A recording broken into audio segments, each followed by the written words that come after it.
everybody, welcome back to the FM24 Youth Academy Challenge with Folkestone and Victor, and we are at the end of Season 5, I think. Might be Season 6. Season 6?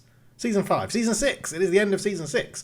And, yes, well, we are safe. Let's review the season. Yes, hello everybody, welcome back to the save, and this is the Folkestone and Victor Youth Academy Challenge, and just before we dive into the game, we are so close to 10.5 thousand subscribers on the channel, so if you could just go and click that subscribe button if you're enjoying the series and you're new around here, that would be delightful. Leave a like, leave a comment, it all helps the YouTube algorithm get this out to more people. Absolutely superb. So diving into the game then, 15th is where we finished, which is an improvement on last year. We did have a negative goal difference, which is quite large. -14 is the same as Solihull Moors down in 18th, but yeah, not too bad. 56 points throughout the season, 10 more than the games played, which is generally a good ratio. This year, the 1-to-1 ratio would have kept you up. Sutton went down with 44 points from 46 games, so 46 points from 46 would have kept you up. We've actually been pretty decent and pretty consistent throughout the season, and we did very, very well, to be honest. Yeah, finishing... I'm happy. I'm happy with where we're finishing in 15th. We're still way below everybody else. We were 200-1 to win the league at the beginning of the season. So I think to not get relegated is still quite the achievement for this Folkestone and Victor team. And I'm very happy to see how we're going to be going on next season as well. If we drop down into the player stats, you can see down here that we have Louis Collins as our top goal scorer with 28. He actually was the top goal scorer in the whole league as well, so he's still firing in the goals. He's our highest average rating with 9.96. We have the highest assister with Omarovic as well for the team with 10. Skiorton had the best pass completion with 87. Louis Collins had the most player of the matches, which isn't a surprise given with his goals. We got 2 red cards in the season, both of them for Kai Allsop, which is quite interesting. 14 yellow cards as well, a piece for Adam Beredetsky and Trim Skiorton. So we are getting stuck in and giving away quite a lot of naughty fouls, but that's generally how we've got to play. Now, when we got to the last episode for the youth intake to go through the season, what we actually did was say we had 4 games left against 4 tough opponents, which we managed to get a 1-0 win over Sutton, which was good. They were fighting for their relegation battling lives and they lost, so we secured our safety. They went down. Louis Collins with the goal there. A 1-1 draw against Torquay, which was very, very good. And Eddie Gardner put them 1-0 up. Danny Wilcock got us the equaliser. We lost 1-0 narrowly to Doncaster. John Smith got them the goal. But a decent performance at the back. They got a little bit lucky with their goal. We were very, very crap in the final third. And then a 2-2 draw with Yeovil, who we knew were very, very good. They beat us 2-1 earlier on in the season. And in this one, it was a Louis Collins brace in the 23rd and the 33rd minute. And an 89th minute equaliser is what got Yeovil Town a point at home. So we ended the season pretty strongly, and we did change to the 4-2-4, 4-4-2, which I said I wanted to trial out. And yeah, it's not been too bad, to be honest. It's been a pretty good season. And I think what we can do is jump into the PowerBI and have a look in a bit more detail, because all those really good youth intake players that we got are now in the system. So diving into the PowerBI dashboard, then you can see here that what we've got. We've still got this front page, which I think needs a bit of a overhaul, because this sort of top one, and to a degree, the goalkeeping one is a bit redundant given the pages that I'm going to introduce later on. But yeah, you can see that judging by these attributes and the goalkeeping attributes here, this is our now best sort of positions around. Beckham Wooden is still the #1 goalkeeper. Jake Fitzgerald is the best fullback. Elliot Moore is the best centre-back. Beredetsky, best holding midfielder. Kai Allsop is the best centre midfielder. Maximus Standen, a new player, comes in as the best winger. Victor Musa comes in as a new player with the best attacking midfielder. And Dan Willock is still the best striker at the club. But as I said, this I think needs a bit of adaptation, which is why I've not released it yet. A lot of you keep asking me to say, can you put it somewhere to download? And I will eventually, but I'm a bit of a perfectionist, so I want it to be like fine-tuned before it's ready to go. But anyway, on to the data page. You can see we only scored 77 goals in total this year, which was way lower than previous years. I think the year we got promoted, we scored 120 something. So 77 goals. Louis Collins, top goal scorer. Keenan Omarovic as our top assister. He also is the most creative player, which is chances created per 90, not just through pure assists. Louis Collins, best non-penalty XG as well, best average rating for him. Beckham Wooden had our best pass completion according to this, rather than as it mentioned earlier on, which was Skjorten. Christian Jarvis with the best tackle ratio per 90, and Elliot Moore had the best header ratio of everyone that have played over 900 minutes. The average age crept up to 20.35 this year for everyone that played over 900 minutes, so not too bad. Majority of our goals did come from Louis Collins as the 28-year-old in there, but they've been spread out between the 18, 19 and 20-year-olds as well, with 31 goals scored between players the ages of 18, 19 and 20. And minutes, a huge jump in 19-year-olds as everyone gets slightly older. Obviously, that should sort of budge along until we get some really good youth intakes coming as well, but not looking too bad in there. Top 5, so this is a new little addition that we've put into the thing. So if you take the Football Manager based attributes for when you hover over a player and it gives you the green and the blue lines, that's put into here with weighted attributes to say sort of who is the best at doing what. So Beckham Woodham's the best goalkeeper, Elliot Moore is the best centre-back, Jake Fitzgerald is the best full-back. You can see this is sort of matching what was done before, right? Adam Birodetsky is the best holding midfielder, best attacking midfielder is Victor Musa, best inside forward is Luke Johnson, and the best advanced forward is Kenan Omerovic, which is quite interesting looking at it through that. I've got my own favourites which I look out for, and that's what we've done here. So Beckham Wooden is the best goalkeeper, Kai Alsop is the best centre-back. Kai Alsop features a lot, by the way. Elliot Moore's the best wing-back. In holding midfield, it's Kai Alsop. In centre midfield, it's Kai Alsop. In attacking midfield, it's Luke Johnson. In winger, it's Luke Johnson. And the best striker at the club is Kai Alsop as well. So Kai Alsop filtering very heavily, which is another thing we'll get onto in a minute. We've got where everyone is best favoured to play is this one in the bottom left. It sort of filters down and picks their highest attribute and gives them a position. As you can see, very stacked in people that prefer to play in central midfield. And then we've just sorted it by who's got the sort of best pace and acceleration at the club. So Jens Albers, Kai Alsop, Charlie Ash, Elliot Moore and Louis Collins at the top 5, but quite a few people have 12.5 as their average. So a fair bit of pace in there as well. And then the graph that just shows all their personalities has moved to the bottom right on this page rather than being on the home page or the first page, I should call it. A few of this is work in progress, so this is another system which I'm going to hopefully use to line up and show other formations. That's what I sort of want to do on this page to see how it will work. But Kai Alsop is basically all across the back four. This also takes into account footedness of players as well, depending on how we want to play. So this is Charlie Ash is right-footed on the left, so using an inside forward. Luke Johnson is right-footed on the left, and he is the best. He is the best right winger with a left foot, and Charlie Ash is the best left wing with a favoured right foot over here as well. So I'm trying to implement it and improve it. This is just a very simple way of seeing everybody ranked in a certain way. And then obviously green is very good, red is very poor, but this just ranks everybody very easily, very quickly in a table to see what's going on. And then this is probably the biggest sort of improvement that I think has come to the PowerBI. As I said, it's all a work in progress, but we have 72 players currently in our squad.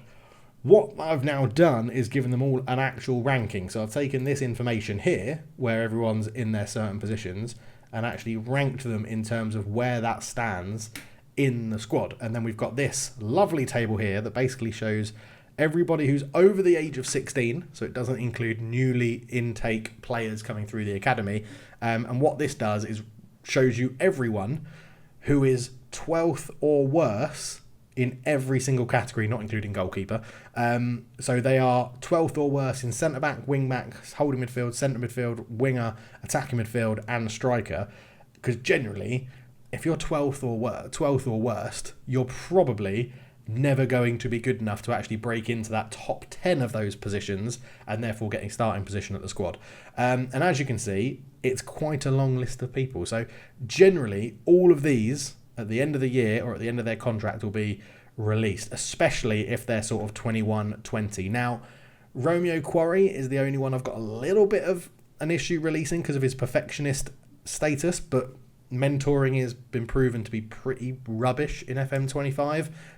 Changing people's personalities is very difficult in Football Manager 25, so I'm not sure he's going to stay around because it's then just a player at the club that we don't need, and it's going to hinder youngsters coming through because they can't play in the under-18s because we don't have an under-21, so they have to be in the first team squad, and it all becomes a bit of a mess. Also, 72 players across 2 squads, the senior squad and the under-18s, is far too many. So we do need to cut through that and really, really reduce these numbers. So this would be 1, 2, 3, 4, 5, 6, 7, 8, 9, 10, 11, 12, 13, 14, 15, 16, 17, 18, 19, 20, 21, 22, 23, 24, 25, 26, 27, 28 players that potentially could be released, significantly bringing that number down of total number of players, which I think is a very good thing to do. And then, of course, we have the search function here, so you could look at like Shylon, for example, who's probably one that is going to be released. And he ranks 13th as his highest in winger. But yes, like 72, 56, 47, 62, 67, 13, 19, 40.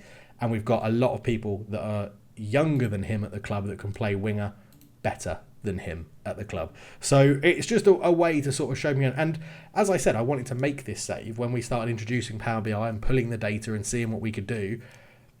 I want the Power BI to sort of guide me in a direction of where the save should go and what the squad should do and see how well it works, to be honest. But that is the Power BI update. I know a lot of you won't be too interested in that, and a lot of you will be very interested in that. So let me know down below which sort of camp you sit in at the moment. But I do think it brings out quite a lot of interesting discussion points. For example, sorting by winger, you can see that Luke Johnson, Maximus Standen, and Adem Lancashire are the top 3 wingers at the club, according to Power BI. So it's like that they're all 3 young players coming through. I really like to understand that sort of stuff. Now, it doesn't mean they're going to go straight into the first team, because development can be affected if you put them in too young, or they can pick up injuries. It can really play around with their development potential. So we might be using the likes of Adam Holland and Charlie Ash and Omarovic and people like that a little bit more, and we'll introduce the new wingers. But if one of them's massively stand out as better than anyone else, sort of like Luke Johnson, because he's also very tall and back post crosses can be very handy, he probably will get quite a bit of football next year. But yeah, that's the Power BI stuff done. Let me know any upgrades, thoughts, processes that you think I should include in it. Always happy for feedback around it. Let's go back to the game. So looking at the squad, this is all 72 players that we currently have on the books at Folkestone Invicta at the moment, and I think you will agree that is far too many people to have. But there's a good amount of potential knocking around, according to our assistant manager. There's a good amount of ability knocking around as well. But I think just to picture in your head how much there's been a drop-off in terms of CA and PA in the squad with the better players leaving, like Joseph Thorpe. Adam Beredetsky is apparently the 3rd best player at the club, and he is not great. I think we can all agree he is not an amazingly good player. He's doing relatively well for us, but he's not an amazingly good player in terms of actual ability on the ball and technical ability. But we're getting there. There was a few people that I wanted to just pick out and show you some development. I think Adam Beredetsky was actually one of them that I did want to just focus on. You can see here that if we look at his attributes for potential growth over all time, technically he's got much better with marking because he's playing a lot and having to mark people. But he's had a significant reduction in heading, which is a bit of a disappointment. Technique has gone down as well. Corners going down, not fussed about that. He doesn't take them. Long throws have gone down, not fussed about that. Doesn't really matter. We've seen a really good improvement in his mental attributes, which I think is really, really good for this level. Concentration going up to 12 is massive. Anticipation going up to 12 is huge. Leadership's going up. Positioning's going up. Work rate's gone down, as has teamwork, but they're pretty good for this level anyway. And then in the physical side of things, his acceleration's gone up. His pace has gone up. Stamina's gone up. Strength has gone up. They're all coming with like natural development with age as well, because we're not doing too much to focus on physicals. We are doing a bit of extra quickness training throughout the first half of the month and then take it off for the take it off for the second half of the year. But generally his improvement hasn't been too bad. If we go and look at another player who's played quite a lot of football for us, that's probably the best way to do it actually. If we go and have a look in here, like Trim Skiorton has played pretty much every single game since he's been in the club, right? If we go attributes and look at all time, you can see, again, technicals going down where they're not really affected by his role. His marking's gone up as well. Tackling was going up and is now just going down. But again, mental attributes increasing, looking really good. Concentration going up by 4 to 9. Anticipation going up by 2 to 8. His jumping reach has improved, although it's not an attribute change, but balance has gone up, acceleration's gone up, pace has gone up, stamina's gone up, strength's gone up. And I think it's worth remembering that youngsters' stats generally improve with age, and how that's going. So especially in the physical side of things. So don't always write them off. Leo Turner is another one, played lots of football this year, coming through the youth academy. You can see here from all-time stats. So again, technicals not doing great. That will be facility based as well, given that our facilities are absolute rubbish. Marking going up. But yeah, concentration, composure, anticipation, all going up well. Leadership's going up, positioning's going up, teamwork has gone down, but it's still very good. Acceleration, jumping reach, pace, stamina, strength, all going up in the physical side of things as well. So you can see a bit of a trend with these young players and how it's working. And then we can look at someone like Andrew Holland, played quite a few games at left wing for us this year. And you can look at the progression, go into all time and see again. So he's not had too much drop off. Crossings dropped by 3, which is an absolute nightmare. First touch by 7, technique 12. Anticipation's gone up, composure's gone up, leadership, off the ball both gone up. Vision's improving as well. Acceleration's going up, balance, pace, stamina. So there's been some very good improvement through some of our players, and I think it's noticeable that when you put in like a 17-year-old or something like that, they generally don't, or they'll have a sharp increase, but a big injury will affect them more for a drop-off. So that is something we have to be aware of. But generally, season on a whole has been pretty good. I know we've bounced around a few things here, but yeah, 15th in the league, safe, easily safe, very, very good. Hoping we can move on a little bit next year, climb up into maybe the top half, get a top half finish would be quite good. We got knocked out in the FA Cup in the first round by Torquay, who are in the playoffs in this season. And the Challenge Trophy, we got knocked out by Boston, who I think were in our division. Maybe they're in the league below. But yeah, Boston knocked us out of that one. But again, Louis Collins' goals are what's keeping us going at the moment. He is absolutely unreal for this club. Like, where is he? He'll be down the bottom, sorting my position. But yeah, he is just banging goals in all the time, and he's not got great finishing, and he's not got that good off the ball. So if you think, if we could get a striker that had his sort of pace with a really good off the ball, really good finishing and really good composure, I think we'd be in for a bit of a treat in terms of goals. And you just need one player like that to fire you into promotion. But yeah, since we took over, which was this one here, he has scored 20 in 46, 21 in 45, 34 in 47, 24 in 48, 22 in 43 and 24 in 41. He is so consistent for us. It is absolutely unreal. And I think that's a really good page to end on, because he's just signed a new contract. He's going to be here for 2 more years at least, and he's hopefully still going to be banging in the goals. So thank you so much for watching. I really do hope you've enjoyed it. A very quick end of year summary there to go through. If you want to see other things in this end of year summary videos, let me know down below, and I will add them in next time. But as ever, thank you so much for the support. I'll see you in the next video. Cheers.